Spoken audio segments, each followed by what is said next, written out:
All right, Kyle. So here we are, the postmortem on a 3-point loss that came at the hands of a failed fourth down conversion in the final 20 seconds of a game by Josh Allen.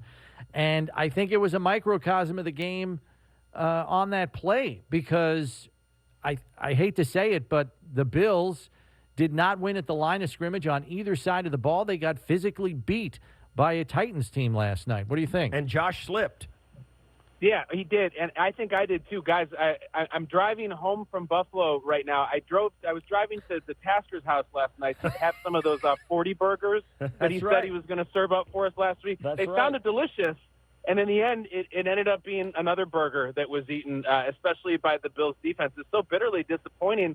But listen, we sat here last week, and you guys are feeling yourself, and Buffalo's the number one team in the league, and all the mafias on all the flights to Nashville, and they're taking over the bars, and then we're going to roll them. No. Tennessee has got guys. They got tough guys who have been there before. The coach, the running back, the quarterback, a lot of those guys. And I thought this would be very close. I thought this would be like a field goal at the last-second type deal, which obviously did not end up being. But I didn't think anybody was going to say that Derrick Henry would be that good, especially with the very well-established success that the Bills have had against him. That was rough, man. I mean, the problem is that they may see that dude again. I know the Bills are going to win enough games, and the schedule is pretty soft, but that guy's still running right through the defense. I never thought that was coming. It was a physical battle up front. I knew that, with the Bills, I think they left a lot on the table. So my 40 burger was in play all the way up until the very end. But the Titans' ability to kind of hang in there while the Bills really hit him in the mouth early. They got him into a 3rd and 8 on the first 3 plays of offense. They just by the skin of their teeth convert it. They get another 3rd and 8 right away, and then they're off the field on their first series. Bills drive down, and then they settle for 3. Then they drive down again and settle for 3. And then, Derrick Henry snaps off the big run, and the Titans take the lead. So they hung around perfectly. And then, the game kind of took on a life of its own where there were like 7 lead changes. Every time the Bills would score, the Titans would answer, and every time the Titans would score, the Bills would answer. Fun game to watch. And I got to tell you, I'm not really upset about it. I thought the Bills would go down there and really lump them up. But, man, oh, man, Derrick Henry, and then you throw in Julio Jones and A.J. Brown, and those guys can really complement him well. And I just think the Titans put forth a really good effort. They deserve to win. Well, if someone would have told you back in August, all right, so in week 6, the Bills are going to lose by just a few points on the road in prime time to the Titans at the end of the game, you might say, well, all right, that's football. That's all right. And yet, man, I really thought they had that game at the end. And we looked at this quarterback sneak this morning on the show about 50 different ways and 50 different angles. We got so far in the nuances of quarterback sneaking and the D-line pinching, and Josh is in the shotgun, and then he walks up. And I had Chris Carter on the show today talking about Josh's work in the quarterback sneak, that he doesn't like a staggered stance. He likes a squared-up stance. My deepest conspiracy theory about that quarterback sneak is this. Josh slips, right? Obviously, if you watch his feet, he slips, he just falls down. There's only a few natural turf stadiums left in the league. The Titans happen to have one. I think if that game was played on field turf, I think Josh Allen gets it. That's how deep we went with that quarterback sneak heard around the league. Yeah. I said there are like 4 plays in that game that went for the Titans that really made it out. First, it was the 76-yard run, no question about it, Derrick Henry. Yep. Bills fans are livid about, Poyer getting held halfway through the line of scrimmage. Oh, whatever. You're going to get some, you're not going to get some. That was a great play, and give it to him. The second one was the long doink off of Micah Hyde's helmet that ended up in a 35-yard or 32-yard gain where, Julio Jones tracks it. It would have been pass interference anyway. There's 2 plays. Then it was the bumped arm for the interception. There's 3 plays. And then it was the 4th down conversion for Buffalo that Josh Allen slipped, and they got a great surge, and they didn't get it. Those 4 plays mark lead changes, momentum changes, and it really distills down to those 4 plays being difference makers in that game. I would only add a 5th play. The 3rd down right before that was absolutely insane. I watched that replay 50 times too. Yeah. I'm still not totally sure he didn't get it. I think they got the call right, but I'm not sure. I'm actually shocked that he didn't normally because Josh jumps over people and he's got the long arms. I thought the second he decided to run, I said, oh, he's getting it. And I guess he didn't, which that was kind of the setup to the fourth down. I think there was 5, maybe even more. And listen, I hope that fourth down sneak does not cost them, a home title game or a home divisional round or anything. Like, the AFC is so turgid right now with good teams who are all beating each other. I hate to think that, the reason that they didn't get that fourth down with the sneak, so, now they have to go to Baltimore in January or go to one of these other cities. It's that good in the AFC that every little play in week 6 could. Yeah. No. The biggest concern coming out of the game for me is the line of scrimmage battle. This is something that Sean McDermott has been hard at work at since 2018 when his team flat out could not win at the line of scrimmage because they just didn't have the horses. This team reinvested in John Feliciano and Darrell Williams in the offseason, re-signed them both, felt it was just a matter of getting healthy, and they would be good enough. They got beat at the line of scrimmage last night. There's no two ways about it. The Titans are not a good matchup for this team. The Ravens are not a good matchup for this team because I don't know if they're capable of physically mashing with those teams at the line of scrimmage. That's a problem. Now, as Steve pointed out, they still scored 31 points, but that's almost largely because you're playing an injury-decimated secondary and Josh can extend plays. By the way, I only have to take issue with one thing you've said so far, Kyle, and that you lumped Ryan Tannehill in with the tough players on the Titans. I can never get to a place where Ryan Tannehill is labeled as tough. I have a tough time with that. I do. Brownie, I do. Anti-Tannehill thing? I have a Tannehill issue. Yeah, I'll say it. Fess up. I don't know. It goes back to his Dolphins days. And he's a former receiver, and receivers are tough. Don't get me wrong. No offense, Steve. I don't know. I can't even look at Tannehill and say he's tough. Yeah. I can't even look at. He's an NFL comeback player of the year, Brown. Yes, he was. I don't know. It's probably heavily personal. I don't know. I just don't like Brownie, him. I can't even look at him. Made me think of you while I was watching the game. Did you jump out of your chair when the punt return throwback thing, and it was Wycheck to Dyson all over, just like we talked about last week? Don't get me started. I'm going to go all Joe Franklin on you here, Kyle. Don't get me started with that. Don't get me started with the home run throw forward. For me, it steamed me a little bit because that's Vrabel, and then it goes. The roots run even deeper than that because that's a Belichick thing. That's what Belichick would do, and Vrabel, being a disciple of Belichick, did that on purpose. Don't think for a second there isn't any behind-the-scenes mafioso stuff between Vrabel and Brian Daboll. And Daboll stuck it right back in his ear hole when he went Philly special on him. Do we remember that Super Bowl? I think we do, Mike Vrabel. I know you weren't there anymore, but put that in your pipe and smoke it. Kyle, that's a $1 fine for you for getting Brownie to rant like that. All right, so I'll take the fine. I'll pay the fine. All I need to know, if I ever need to piss off Brownie, bring up the Music City Miracle, and then Ryan Tannehill. Apparently, no one has very strong opinions about Ryan Tannehill except for Brownie. Who I don't like him. I don't like him. He's got this wry grin. Oh my God! I want to punch him in the face. It's I'm a little sorry. bit of a raw nerve. We'll just admit it right now. I got to ask you this, Kyle. Do you think at certain points, and the Bills' red zone offense has not been as good as it was a year ago, particularly last night against the Titans?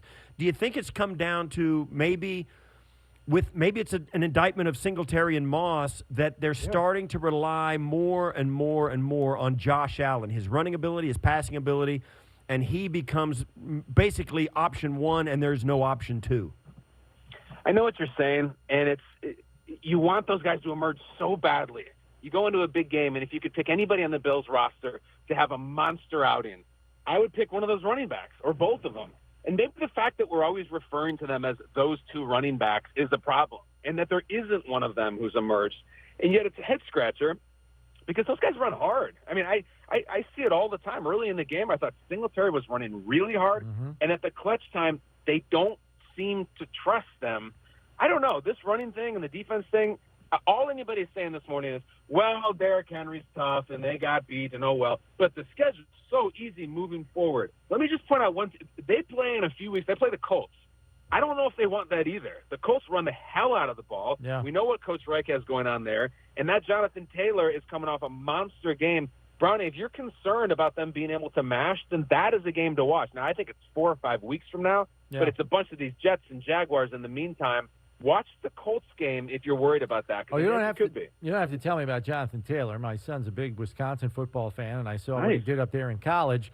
And the guy runs a 4.39, and he's almost as big as Derrick Henry. So I'm wholly familiar with what Jonathan Taylor can do, and you're right. That could potentially be an issue if they don't get this stuff right and fundamentally find a way to shed blocks. I mean, that was the biggest problem last night. It wasn't like Derrick Henry was running through people. He was getting to second level at full speed because nobody could touch him. They couldn't get off blocks last night. Sean McDermott even said it after the game. We got to get off blocks. They couldn't get off blocks. It was terrible. Yeah, you watched the 76-yarder. I don't think he broke any tackles at all. Like, it was kind of untouched. It was just like track and field. He just ran straight. He looked like Forrest Gump. I mean, it was easy. Yeah, right. And he runs almost 22 miles per hour, by the way, which is insane because he doesn't look like he's moving that fast, and then all of a sudden people just cannot catch him. It's nuts. We talked about the possibility of this offense putting too much on Josh, and even though it is a quarterback-driven league, and I thought last week he took a major step forward in capably straddling the line between improvising when necessary and staying within the scope of the game plan. I thought he fell victim to it on one series, okay? I'm going to run you guys through it. You tell me what you think, okay? Fourth quarter, the Bills are still up 31-27 after the defense gets a stop, makes Bullock kick a 38-yarder to make it 31-27 with 9:45 left. Bills have the ball. They get a first down. They move the sticks. It's 1st and 10 at the 37. Josh drops back, and he is dead set on getting it all in one play, ends up taking a 7-yard sack, 2nd and 17. He goes deep on a post again, 40 yards downfield, low percentage play, incomplete. Now it's 3rd and 17. Here comes the pass rush. Tries to throw another pass deep down the right side to Jay Kumaro. Incomplete. Now you're punting. Tennessee's got the ball back. What do we think about that decision-making there? And instead of just getting half of it on 2nd and 17 after you took your shot, or looking for a shot and took a sack, get half of it back, make it 3rd and manageable. You got to stay on the field there. Your defense is not stopping them. They've scored on 5 consecutive possessions. Ronnie, don't you feel like, especially the way you describe it, it feels like a home run hitter was trying to hit one 500 feet. Yeah. And he's just like, you know what? Hit a double. Hit a single. No, I'm going to swing out of my shoes and get it all back now. I do know what you mean.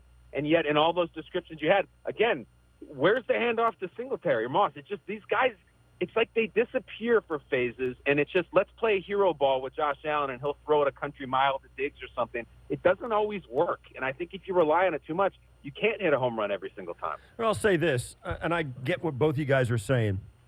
It was a tough game, 7 lead changes. Your team scored 31 points. You played the singularly best offensive weapon outside the position of quarterback. You played the singular best offensive player in the league. And he had a nice day, snapped off one big play on you, and was a factor in the game. You matched up with a tough team who played physical. You're on the road, prime time, and you're coming in there 4-1, maybe feeling good about yourself, maybe not. It doesn't matter. You got a bye week coming up. Listen, I'm not throwing out and making any wholesale changes to whatever the Bills are doing. They've still got the best defense. They've still got a quarterback who threw for 355 and a couple of touchdowns, and the only time he got intercepted is when his arm got hit by the pass rush. Yep. This is a team that it's the same team today. Listen, it's the same team today that it would have been if Josh Allen would have quarterback sneaked it in for a touchdown last night on 4th down, and they would have won the game. It's the same team. Same team. So adjustments, game plans, sure, change all of that you want, but don't feel like you've got to make like these philosophical adjustments halfway through a season or a third of the way through the season where you've lost 2 games. So I get it. It was a tough game, hard to watch, hard to lose, particularly when we went in there flying high and we were all I was calling for a blowout. I was calling for a 40-burger. Hey, that happens. So I don't want to say I'm not at all happy they lost, but this is still a really good football team, and they played pretty good last night. Kyle, I feel like we're at a lecture series, and Steve is up at the front of the room. What do you think? This is incredible. Steve, I'm actually standing right now. You just fired me up. Brownie's very negative today. I don't know what he had for breakfast or something, but he's pissed off about everything. Yeah. Tasker, that was the speech. God bless you, you beautiful man. That was exactly right. This is the same team. They didn't get the quarterback sneak. Well, they're not going to win the Super Bowl now? You're right. And I know this, it's overreaction. I know we invest so much. And here's the thing, too. And this is the truth. This is the absolute truth. The players on this team, as tough as that loss was, as embarrassing as it was, guys getting trucked by Derrick Henry and guys struggling attacking, getting beaten on a quarterback sneak and all that stuff. Tomorrow, this game will be so far gone because the players and the coaches, they've got another game to work for. It's 2 weeks away, and this one kind of sit with them for a little extra time. But the players and coaches, they'll get over this quick. They'll learn from it. But fans like me and Brownie and Kyle and all the people in the media who think about this, they're going to stew on this loss for 2 weeks. For 2 weeks. I get it all out in one shot. This is, but how the players have the 24-hour rule. I have the 24-hour But here's piss and vinegar rule. Here's I just the get it reason. all out of my system in 24 hours. And I'm a New York cynic at heart. That's who I am. I'm sorry. But here's the reason. Because the coaches and players have something to focus on down the road. They can work on the things that they need to work on. They can work on what went wrong in Tennessee. They can work on what they need to work on. They got something that's going to make them better and feel good about themselves down the road. Can they work on? We don't. Can they work on being more physical though? That's the concern that I come out of this game with. I have all the faith in the world in Josh Allen. I thought he played a great game. I don't think you put this game on him at all. The game was won and lost at the line of scrimmage last night, and I think everybody on that coaching staff would agree. You got to win there, and I think the bottom line here is you got to find a way to be more physical at the line. I don't know how you capture that. I don't want to, like Steve said, throw the baby out with the bathwater, Kyle, and make wholesale changes. I don't think that's the answer either. But I worry that Tennessee and Baltimore are not good matchups for this team based on what happens at the line of scrimmage with those two clubs. Kyle, I've got thoughts about being more physical. Well, I'd like to hear yours. What about that? What do you got, Steve? Listen, here's the burden of expectations. Yeah. If this team goes to the title game and loses, this is a bitterly disappointing season. I think if they go to the Super Bowl and lose, it's a disappointing season. So, of course, they're going to win games, they're going to do fine, and they're a really good team. But, damn, there's this fear I can feel about one day in January getting caught by a team that runs really well and they're not tough enough at the line. Steve, what are your thoughts? Can they toughen up? Does that happen? Yeah, because most of that, because these guys are, it's not like these guys are smaller, weaker. What it is, it's between their ears. It's between their ears. It's not from the neck down. It's from the neck up. That's where your toughness is. It's from the neck up, and that can be fixed. So I think that's what they'll focus on. Well, that's Coach McDermott then, I guess. Yeah. That's the bye-week project then. Absolutely. The neck up. Yeah, absolutely. I mean, it's getting off blocks and it's better tackling. So I do take stock in that because I've never seen a coaching staff here in Buffalo for the better part of 2 decades that drills the fundamentals like McDermott does and his staff. Yeah. So I'm confident they will get it right. And Steve and I have said it on this show a lot, Kyle. There aren't too many coaches we've come across that course correct better than McDermott does after a loss. Okay. Well, there's not a lot of quarterbacks you come up against that are as prolific, as beautiful, and as tough as Ryan Tannehill Browning. So you don't have to play him next week. That's the solution. I'm going to send you a jersey, my man. I love it. Kyle, just as long as his body's not in it. I appreciate your ability to help us self-medicate. Absolutely. I'm doing it myself already. All right. So, Kyle, just final thoughts here on the AFC at large. Baltimore beat the tar out of a Chargers team that also had trouble at the line of scrimmage this past week. Cincinnati, I think, is a better team than they're getting credit for, but they'll be tested this week because I think they have Baltimore, right, Steve? Cincinnati does? Yes. So they'll get a firm test this week to show just what they're made of. Measuring stick game for them within their own division. Who's kind of piquing your interest here, AFC-wise, as we go into a bye week for the Bills? All right, so the Browns are completely falling apart. I feel terrible for them. They got to play in a short week. The Chargers, great coach, great looking quarterback, can't stop anybody on defense. I don't trust them at all. I honestly, I got to go with Baltimore. They lost by a field goal early on week 1 to the Raiders and haven't lost since. They got an identity, which is we're all hurt and we signed backup running backs and don't care. They're starting to do those crazy, gratuitous group celebrations they did a couple years ago when they were so good. Lamar is playing out of his mind. They're getting this rookie receiver Bateman back now since when he got hurt in training camp. I do not want to play Baltimore right now, and especially if I have trouble stopping the run. I think Baltimore right now is the best number one team in the AFC. I'm sorry, Buffalo, but Baltimore's on fire, and I don't want any part of them. Yeah, especially on this. I know it's a week-to-week league, and we'll have different opinions next week and after the bye week and all that. But for this week, I agree with you. Baltimore looks phenomenal. Yeah. They look really, really good. And they're only just getting healthy now. Right. And and overcoming what they've overcome, and the fact that they run a unique kind of team atmosphere with a quarterback that is, a powerhouse. He can run it. And he's throwing better. So I think, I kind of agree with you. Baltimore this week is the team to beat. Yeah. And Kyle, I just look at the Ravens like one of these programs, like a college program. They're going to be there. You know that the Ravens are going to play a role in this thing at the end. Maybe the Bills run into them in the playoffs. If not, it'll be somebody else. But this John Harbaugh thing is just every single year you know they're going to be a factor. They're not going to fall on their face. They're not built like that. So maybe they come to Buffalo, or if things don't go great, maybe Buffalo goes to Baltimore. We'll find out next couple of months, my friends. Yeah. And I said it last week. I think they're one of the most mentally tough teams in the entire league. They got the stones, man. They do. I know. Exactly right.